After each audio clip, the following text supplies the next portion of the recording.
This is a normal old boring dishwasher. And this, well, that's a dead chicken called Rufus. Rest in peace, little buddy. And today, I want to find out, is it possible to cook a roast chicken in a dishwasher? Why?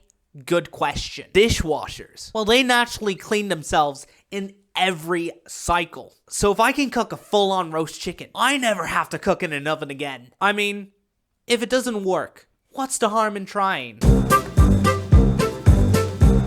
For preparation, I knew I needed to start reading some of the greatest culinary experts in the world. Gordon Ramsay, Nigella Lawson, and a known author on their book, Cakes and Cookies. To start my recipe, I got out a block of butter, chopped it up with a chef's knife to feel what it really was like to be an alpha male, and then put it in the microwave. You know, watching butter melt is like watching a dramatic movie with no plot. It's slow, it's greasy, and in the end, you're just left with a puddle of your own expectations. Yeah, no, I'm never going to ChatGPT for scripting advice again. That was too corny.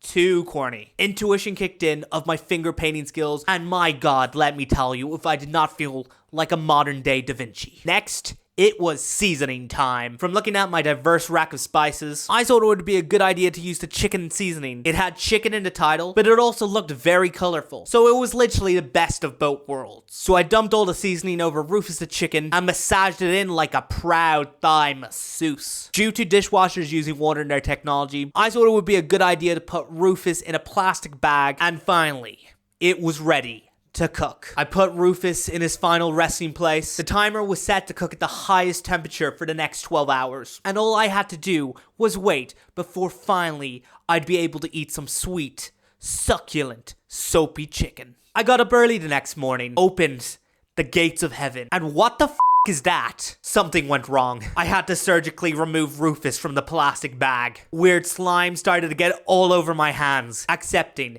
that I may have to conduct a post-mortem on Rufus, I sharpened my knife like an alpha male and started cutting into the body. Warning, this is not suitable for the easily disturbed and vegans. Pink patches were found all over the chicken, and parts were quite stretchy. The worst part, it was the smell. It smelled like a dirty fart, but times a million. I started to fear that I may have created something very wrong. Instead of creating a whole new way to cook a chicken, I might by accident have created a deadly homemade virus. And Rufus was patient zero. Not wanting the world to face another deadly pandemic, I went outside to my back garden and found a spot where I could bury Rufus and his deadly chicken virus once and for all. It was time to bury Rufus, wondering why couldn't he have become a 6-piece McNugget meal, but instead he became a deadly virus. As I buried Rufus, I could only blame myself for what happened. All I could do now is pray and hope that his virus would not spread across the world. I've just discovered something shocking. Apparently, the chicken body that I buried is gone, and I'm gonna investigate. Right, so I think it's somewhere around here. Oh my god. It's gone. The chicken is gone. What the heck?